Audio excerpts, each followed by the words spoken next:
When I woke up this morning, I was feeling pretty dangerous. About the past and about the future.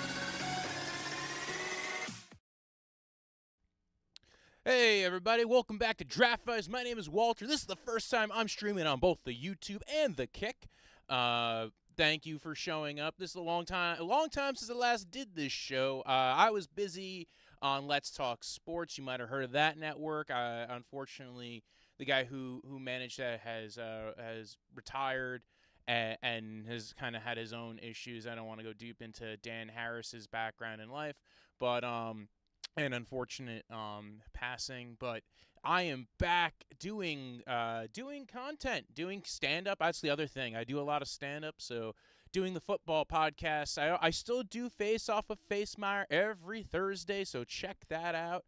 My name is Walter. I am here to talk football because today is Thanksgiving, and let's talk a bit about that. First and foremost, we've got a lot of stuff on the schedule today. We got 3 games today. We got the Packers, the Detroit Lions, the Washington Commanders, the Dallas Cowboys, the 49ers, and the Seahawks all playing games today.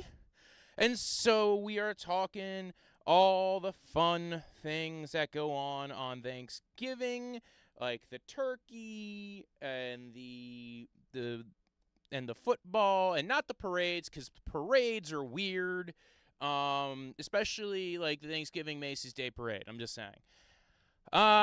Let's get down to brass tacks, Packers. You're no longer the top of the division. You lost Aaron Rodgers. You lost your light. Actually, I'm going to vamp for a little bit because I want to see if I can get anybody on here. We'll talk Packers. We'll talk NFL. We'll talk all good things. We'll talk the Detroit Lions. We'll talk some sports, gambling. I don't know. I'm not a gambler myself very often. I gamble in fantasy, folks. I gamble on things I have no control over, which is what gambling really is. It's a bet on things you have absolutely no control, which is life. Life is gambling, but I like to gamble on the things that matter, like love and comedy, because that's a great investment. And I mean, I do a little bit of sports gambling, but yeah, I'm just here to talk about the games, talk about what's coming up. I didn't get to do Face Off with Facemire this week, so I didn't really get to run through my picks super hardcore well. And so I'm gonna like kind of use this as a pre-boost to like, hey, I'm gonna maybe do the rest of the season like on Kick, find some stuff to do on here, and then we'll kind of go where it we'll see where it ends up developing, right? I'm a big fan of football, obviously. Talk a lot about it. Like I said, I was on Let's Talk Sports for the last 2.5 years. Was doing stuff on there every Friday. So I'm very used to this whole talking to myself and also having guests on. I'll try to have guests on. I want to do more than sports. I want to do more than football because football's going to end eventually. So I'm going to do the rest of this football season. I'm going to start talking a little bit of comedy, maybe do a little bit of other things on this channel. I'm enjoying the life of what I've got. I gotta tell you I want to stream on the. Hang on one sec. I'm gonna try and do this. I'm live editing, folks. I'm live everything. Oh no, we can't put it up on there. We'll put it here. And then, yeah, I know I'm doing all this stuff live. We're doing it live. Listen, I'm an NFL category. Let's see, NFL. Let's see what we got here. I don't know. What do we got? NFL Pro Era. Category, maybe sports?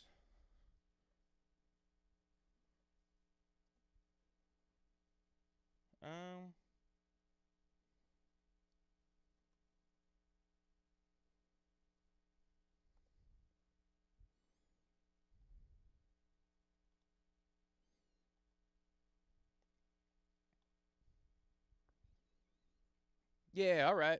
So, I'm editing this all live.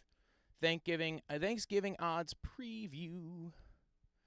Yeah, I'm trying to do all this in orderly fashion. Let's see. But yeah, so I'm a big fan of the footballs, the NFLs, the I only have so many screens here. All right, there we go. That's a fix to it. All right, back to your regularly scheduled programming, everybody. My name is Walter. Today's episode is Thanksgiving. I'm not going to talk much about Thanksgiving because I'm sure you'll talk about it the rest of the day. I am here to talk football. I'm sure you'll talk about that for the rest of the day. You got the Packers versus the Lions. The Packers are 8-point underdogs against the Lions. So, like, the first time probably in forever, the Detroit Lions rolling through with Dan Campbell. I think you look at what they've built there, right? And it's kind of they did a whole off-body rebuild, everybody, that Detroit Lions. It's like they were restoring an old car and they finally got it to work. They were like, all right, we got to change out the transmission. We got to go ahead and swap in a new engine. We are going to get it all numbers matching. We got Aiden Hutchinson on the defensive line. We got Amon-Ra St. Brown just cooking dudes all across the middle of the field. We got a rookie. We got a first-round wide receiver who's been suspended for 6 games and really hasn't caught on until he caught a touchdown just a week or two ago. You got T.J. Hawkinson, who's not there anymore, and they replaced him with Sam Laporta, the rookie tight end who has been performing really well for rookie tight ends. So I'm going to pull up the me and the DraftKings screen. So now you have something else to look at other than my beautiful ugly mug. I mean, listen, Detroit Lions being 8-point favorites here. Would I take the points is the question. I think I would. I think this Lions team's playing really well. They're able to run the ball. You know what the Packers defense can't do? Stop the run. The Detroit Lions have developed quite a depth of talent on the offensive line. I think that's a huge part of their success. Obviously, Ben Johnson, the offensive coordinator, huge part of their success as well. Jared Goff is, again, a good quarterback. I don't know where to rank him, but, he's in the Kirk Cousins sphere of quarterbacks, right? Good enough where you want him as your quarterback, and if you put the right pieces around him, he could be a very solid passer. I think Kirk Cousins is a little bit better when he has an Achilles, but I still think that Jared Goff comes in a couple of slots below Kirk Cousins, which I think there's some Detroit Lions fans who are probably willing to stick me in the gut right now. Just go ahead and shiv me in the liver, why don't you? But I do think that I look at this Detroit Lions team as a powerhouse. They're 8-2. They've lost a couple of weird games, but they were able to beat the Chiefs. They've put up fights against every team they've gone against. The Seahawks beating them was one of those things you're always kind of like, oh, that's such a weird thing. Anyway, are they going to beat the Packers? I think so. I think this is kind of an easy spread here. Now, again, that's so that's the money line. Is it worth 8 points though? A full touchdown. It is at home. I would take. I think I would have this at like 7.5, 8. So I think because Packers are going to play them hard though. I don't know. Part of me. I mean, the Packers are on the road. Love's been okay. I'm gonna say I would go with Detroit on the money here. I wouldn't put bets on this game. I wouldn't. I mean, maybe if what I would put the money. I would mean I would, unless you wanted to just spend minus 400. I mean, then go right ahead. The total 47.5 points. Not sure how I feel about that. I think this is one of those games where I really don't like. It really comes down to the Packers, right? Can the Packers fight to compete, or are they going to get slowed down? I think they'll get slowed down. But I would take Detroit with the points and not feel good about it. I wouldn't bet on this game. Then let's go to the next one. I do think Detroit wins this one. You got the next one, Washington Commanders at Dallas, 13.5-point underdog Commanders. And the thing is Dallas has walloped every team that they were supposed to wallop, right? Like, they beat up bad teams. They just can't do well against good teams. And that's kind of a weird situation. 13.5 points is a lot. Like, again, this is one of those games you're like, I don't want to do this anymore, Daddy. I don't know, man. 2 touchdown favorite. It's weird because the Commanders have been competitive. In a lot of games, in games they probably shouldn't look super. I mean, they went pretty good punching against the Eagles, and then they lose games that you're just like, I don't know what's going on here. What are we doing? Ron Rivera is basically just there to hang out and eat cheese. but I think that there's potential there. I think that it's a team that can. I don't know. It's a team. Everybody, that's what I think it is. It's a team.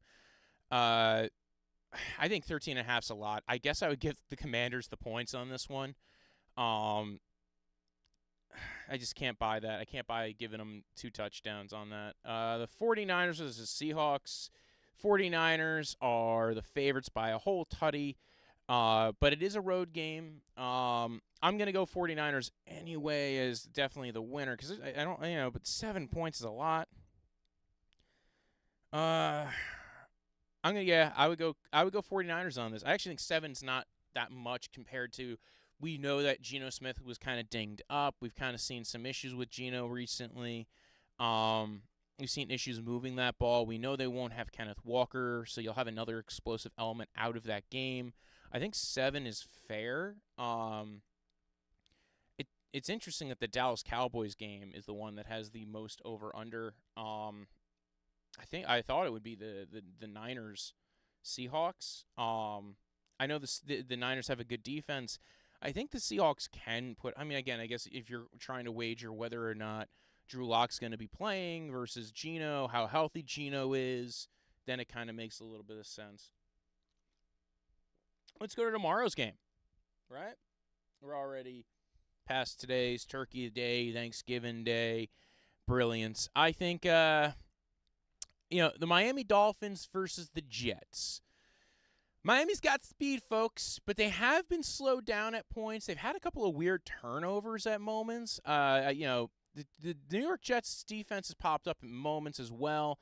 But I think the Miami Dolphins just have so many good weapons. You got Jalen Waddle. You got Tyreek Hill, who's like the cornerstone of that offense. I mean, they built an offense for that guy. I think it's quite impressive what they've done with him.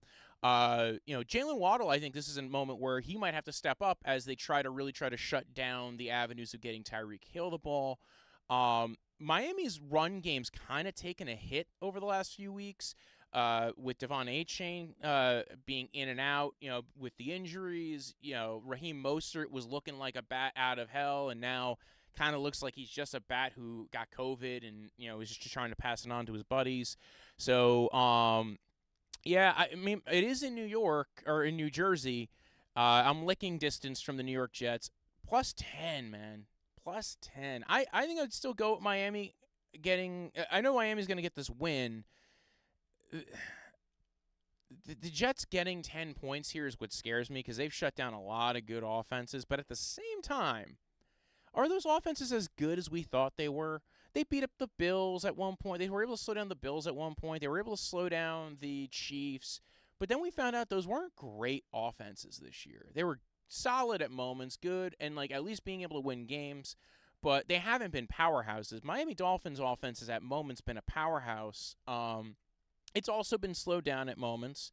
It is going to be in New York. It's going to be a little chilly, which might be kind of a disadvantage at this particular time for the Miami Dolphins. I don't like 10 points to the Dolphins. I don't like the Jets getting 10 points in this game. That's a lot. And now you have the Tim Boyle. Nobody's shocked by him, but that defense is able to hold guys down. They're able to lock stuff down.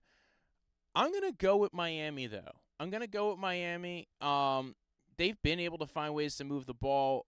It's just the turnovers that kind of get them a lot of the time. I'm gonna go Miami. I think I have this at 8.5 though. I think I would have this at 8.5 or 9. And so I think Miami's going to win, but I think the Jets. I think the Jets being home favorites. Ew. This is why I hate second half of the year betting. There's not a lot of now everybody knows the teams. First half of the year betting, there's a lot of advantages. You kind of can, if you feel like you can get the idea of where the teams are, what they'll be. Where you think they can possibly there's a lot of more narrow point margins and people not knowing what the teams are, and with the New York Jets here, I guess you'd have to take them getting the 10 points. That's a lot. Miami can easily put that up. That's the sad thing. But I feel like this is an 8.5, 9-point game. And also Miami's turned it over a bunch. I guess I'd take Jets with the +10. Let's move on to the Sunday games because they look a lot closer. It's weird. We have 2 days of games with 4 games, and none of them are really that close as far as the point spreads go, and not a lot of value to be found there. Now you got the Jacksonville Jaguars at the Houston Texans, and well, let me tell you something. Houston's got a quarterback. Jags got a quarterback. It's really going to come down to who can stop who. This is in Houston. Houston's a 1.5 point underdog. I kind of have this as a pick 'em. I kind of think the Jags will win this game, though. So 1.5 is kind of a trap. I don't know, man. I kind of want to say I want to go with the Jags here. I want to go with the Jags because they seem to be catching fire a little bit. They have the receiving weapons. They look like they're starting to really get their groove. The Texans' defense is solid, but it's not amazing. We're finally seeing a lot more of Calvin Ridley get the usage here. And like especially this last game that Ridley really seemed to be cooking. Now you're going to have a Texans defense that's, a solid defense, but I don't know if they're really a shutdown defense. I don't think they're going to slow down the Jags like the Niners stopped the Jags when they were coming back like a week ago. So I think I'm going to take Jacksonville. I think Houston's going to throw a lot at them. They've now kind of stepped up. They've started putting their foot on the gas. Tank Dell's become a lot better than I think. He's kind of taken that step forward. Where I think a lot of people are excited about what he can be. C.J. Stroud's been amazing so far this year, doing a lot with very little around him. So yeah, I kind of like this. And again, the defense is pretty solid for Houston. Again, I think I would take the Jags here, but I don't feel particularly good at it. But again, this is one of those ones where I think like if you have a particularly strong feeling on it, either way, I think this is one of those games where, especially because the Houston Texans are getting 1.5, if you feel very strong about the Texans winning this game and winning, or keeping it very, very close, then I would take the Texans. I think the Jags. I think it's going to be a competitive game, and again, I think I want to go with the Jags though. So I'm going to go Jags here, winning, and I think they do win by more than 1.5. So yeah, they're gonna be giving up 1.5, which isn't a lot. Pittsburgh Steelers and the Cincinnati Bengals. I'm actually more shocked this is as close as it is right now on the DraftKings website. The Pittsburgh Steelers are getting or giving up 2 points to the Cincinnati Bengals, being quarterbacked by Jake Browning. I guess it's because the Pittsburgh Steelers seem about as anemic as they come. I think the Steelers will probably win this game, and can they beat them by more than 2 points? I think it's within the field goal range. I think that's where those traps are. When you look at the Bengals, we don't know what Jake Browning is. That defense, that defense of the Bengals is kind of like, it's a very mid-level defense. It's always mid, but it kind of comes in the clutch. With no Joe Burrow there, is there going to be a real reason to be clutch, though?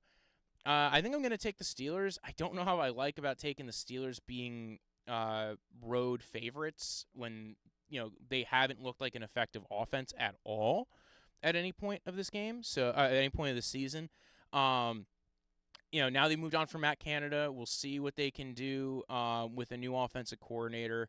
Like the Bills looked a little bit better with Joe Brady, but we had seen Joe Brady be an offensive coordinator in the NFL for a little bit for a Carolina Panthers team. That was kind of weird. So yeah, Steelers -2. Yeah,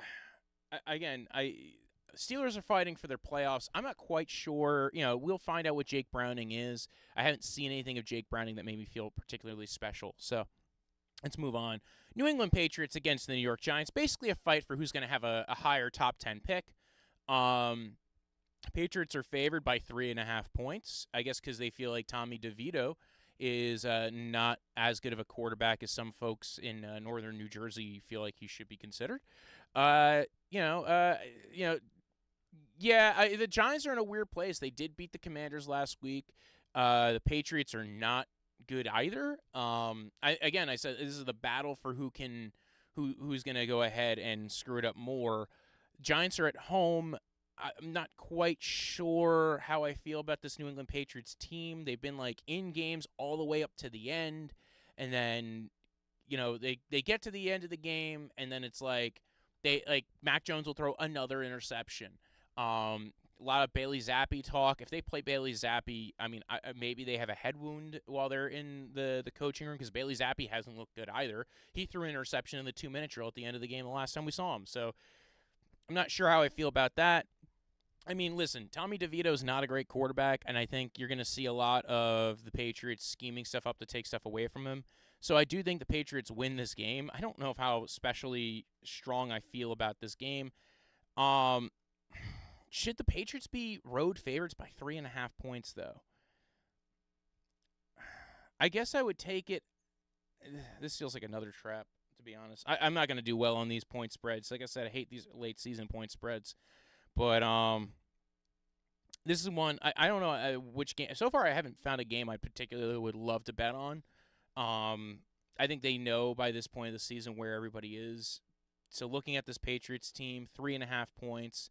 The money line on this isn't bad. I also think that, the 33.5 points is probably about the right under. I think it's still very, I think the money line for the Giants, if you're willing to take a risk on the Giants, might be a better bet than anything else going on here. So I would take the Patriots with the 3.5 points and not feel good about it. It's probably about a 3-point, because at least Mac Jones is a serviceable backup. Tommy DeVito basically has the one read and run thing. I think the Patriots will figure that out pretty darn quickly. So let's move on. We're going to the Carolina Panthers, playing the Tennessee Titans, and they're at Tennessee. The Will Levis, kind of came back down to earth after that first game or so, where he looked kind of competitive. Titans are favored by 3.5. I think this is where I start leaning towards that direction of it. I would take – this is one of those ones where I feel more comfortable about what I'd be betting on. If you're doing a parlay, you want to sneak this one in here. 3.5 points for the Tennessee Titans. Carolina Panthers just haven't been that good this year. There was a lot of talks that they might just fire Frank Reich, one and done. So we'll see how that plays out. If you wanted to minus 180 on the money line for the Titans, so if you wanted to bet on them straight up to win, if you didn't want to worry about the points, it's not the worst bet on that one. Very low over under. Yeah, the only thing I would try to bet on is the points that the Titans are getting on this game. And this is one of those ones I actually wouldn't feel like I'm losing my lunch over by betting on the Tennessee Titans. So I guess we'll see from there. You got the New Orleans Saints playing the Atlanta Falcons. Saints are getting 1.5 points in Atlanta. Oh, no, they're giving 1.5 points in Atlanta. They are possibly playing Jameis, or they might be playing a pseudo-concussed Derek Carr. I'm not quite sure. I'm not sure about Derek Carr's health at this point. He did practice earlier this week, so he has been bouncing back. Honestly, for Olave's sake, I think they would probably rather have Jameis being the one throwing the ball in there, just because Olave looked a little bit better. It looked like there wasn't as much disputes and fighting going on in that, in that room. Atlanta getting 1.5 points when I've seen what Atlanta's done. New Orleans' run and defense is pretty good. I think they might be able to slow them down. I'm not sure how I feel about Atlanta right now. They're playing Desmond Ridder again. It feels like it's been forever since I last saw Mr. Ridder on the field.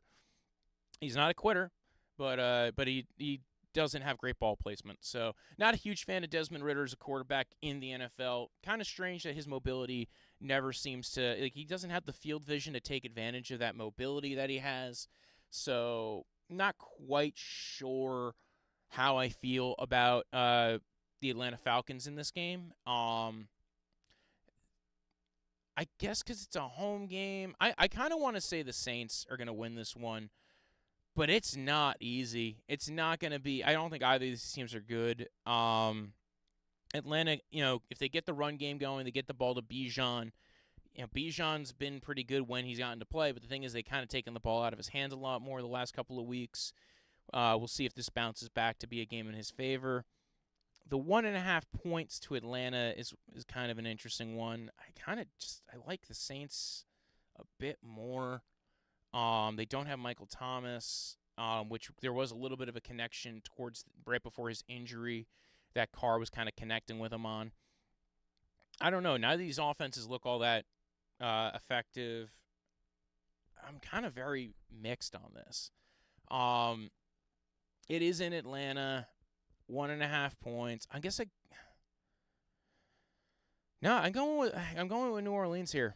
I just feel like New Orleans, they're going to figure something out with Taysom Hill and Alvin Kamara, and those have been big pieces for them. So I'm going to go with the Saints on this one. Next game up is the Tampa Bay Buccaneers versus the Colts. The Tampa Bay Buccaneers are getting 2.5 points. I think that's kind of interesting. I know they're playing in Indianapolis. Minshew hasn't looked great as of late, but he's been fine. He's been solid. He did kind of dice up that Browns defense a few weeks ago. So, but the Buccaneers, I think are kind of on the mend. They lost last week to the Niners, but they were definitely a lot closer than people gave them credit for. The Colts kind of are in this weird pattern of like they're just trying to win to kind of like set up the culture. It is a home game for the Colts. I think they're going to play it hard. Tampa Bay's good at the run defense. They might be without Jamal Dean for a little bit, but they were able to get by earlier in the season without him. The real question is can the Tampa Bay offense be competitive? Can they get the ball moving? Can they get it going early? And I think they can.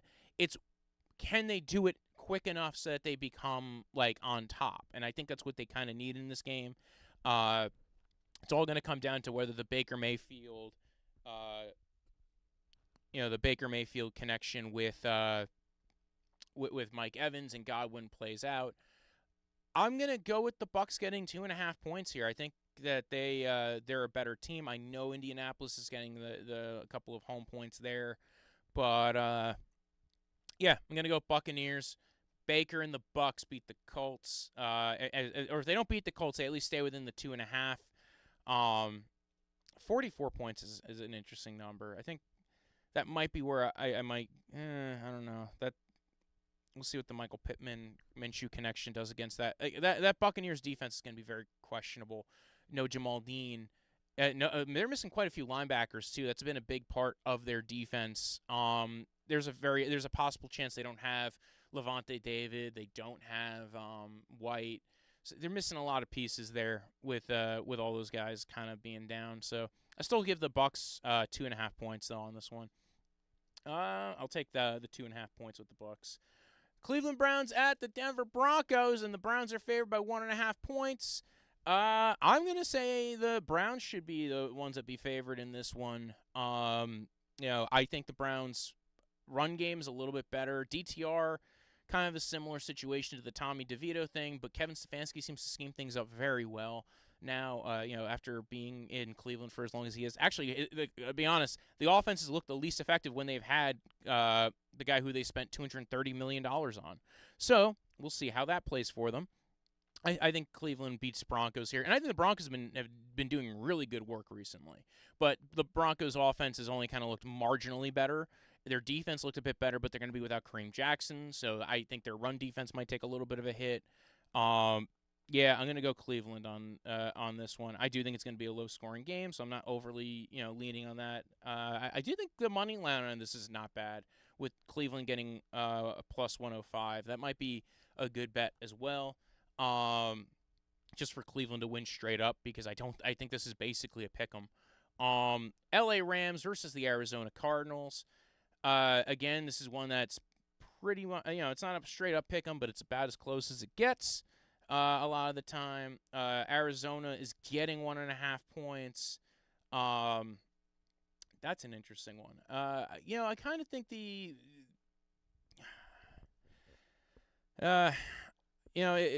Rams are road favorites here. I think it's weird that these points are very high. I think they're getting Kyron Williams back.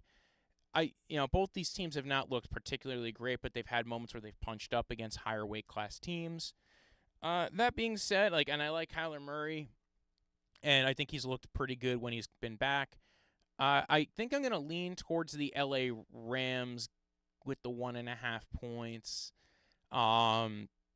Stafford might be a little bit healthier. You got Kupp, you got Puka, you got a run game that maybe can get settled out if they get Kyren Williams back on the field.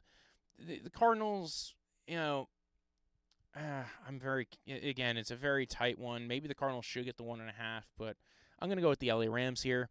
Next on the list is the Kansas City Chiefs versus the Las Vegas Raiders. My dude Antonio Pierce, man, he is a good head coach. I'm not a Raiders fan, but I'm rooting for Pierce to eventually get a full head time job somewhere eventually. I think he's a good coach. I think he's done a very good job for himself. Not to poo-poo on Mr. Andy Reid, he's a good coach as well.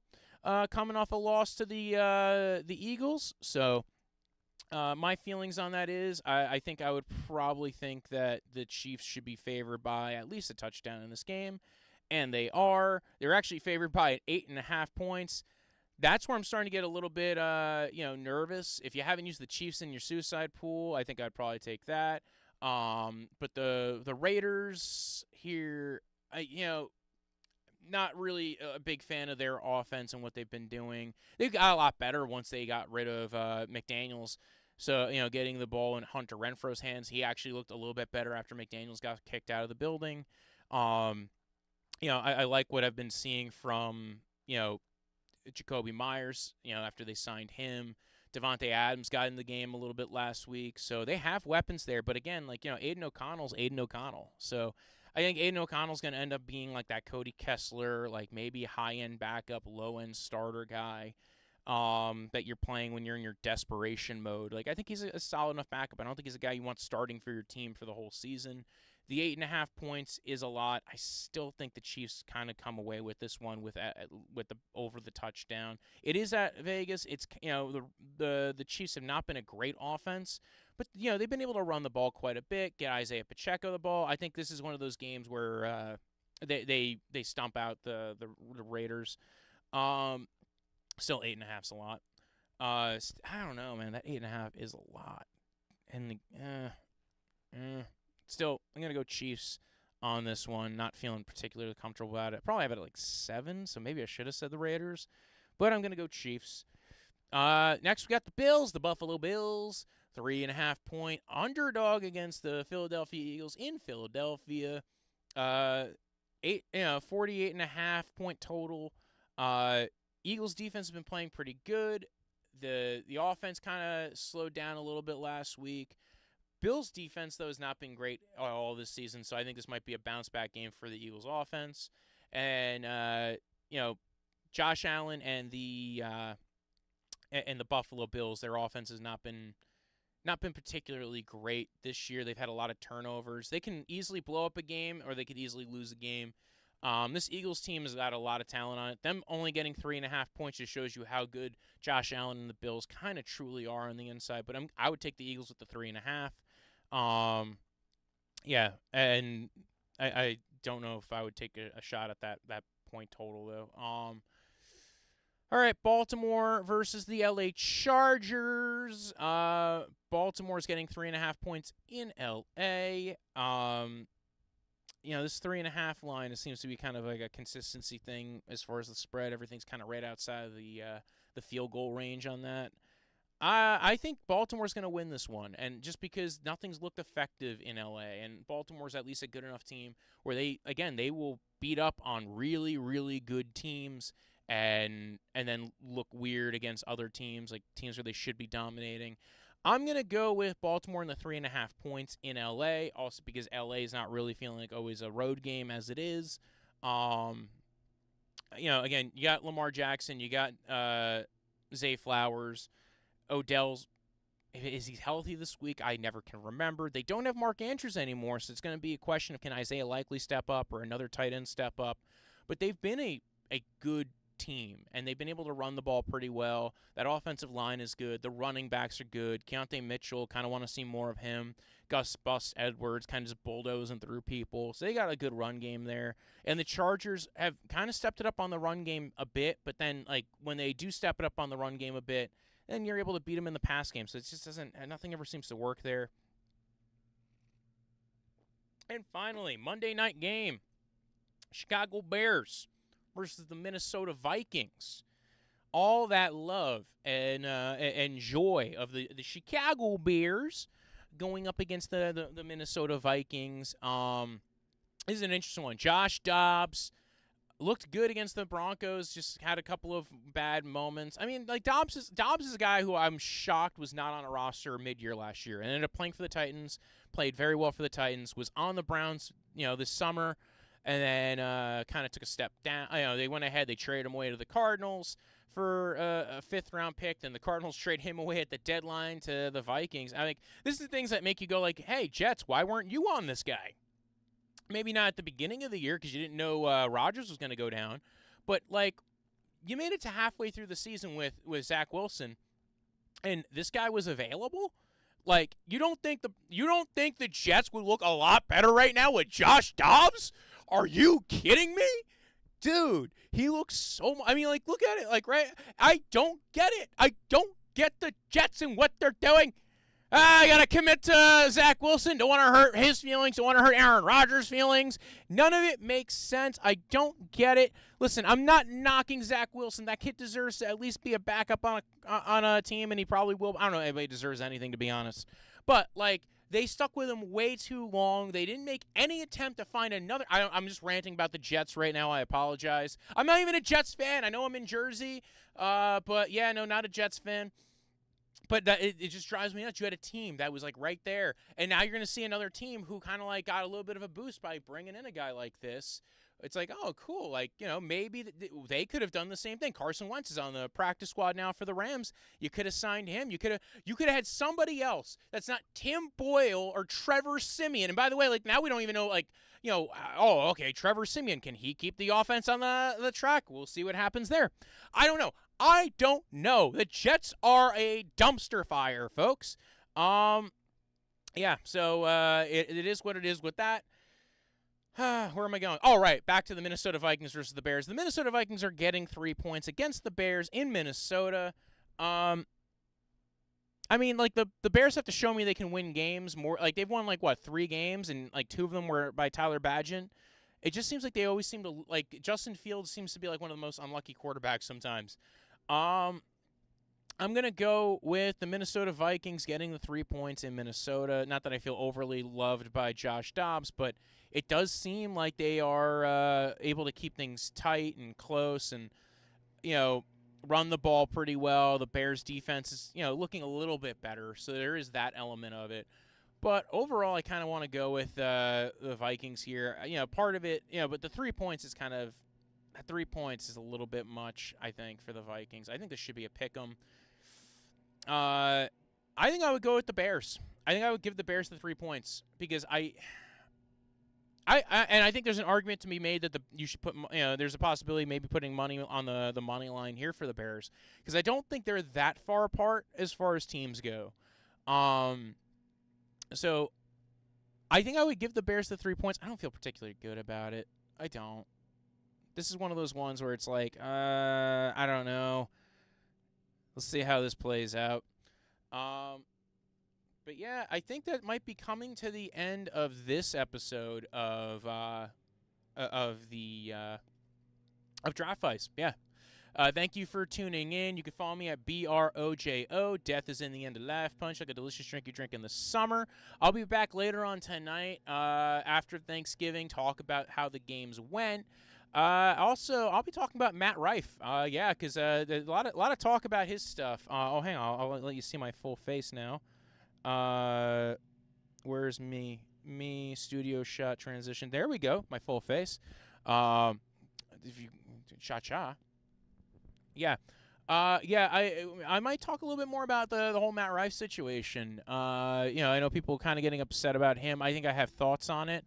Not particularly on the particular jokes that he did, but how something like, how this guy seems to be so disconnected from his fan base and disconnected from maybe the people who are out there watching him, who might have been casual fans of his, who didn't go to his shows. And I think there's a lot to be said with that. I think the whole Matt Rife thing, I have a theory on what happened because I don't think it's a great special. I watched his first special. I watched this special. I still haven't watched the second special. I want to watch that one as well. before I make an assessment of the dude. I'm going to also be on a show eventually talking about, is TikTok ruining comedy, as one person was saying it. And I don't believe it is, but I think that it is affecting comedy specials and how they're watched, because I do think it's hurting comedy specials. But other than that, I will be back. I'm going to say tonight around 9, I'm going to be on again. 9 o'clock, I'll be back, ready to boogie.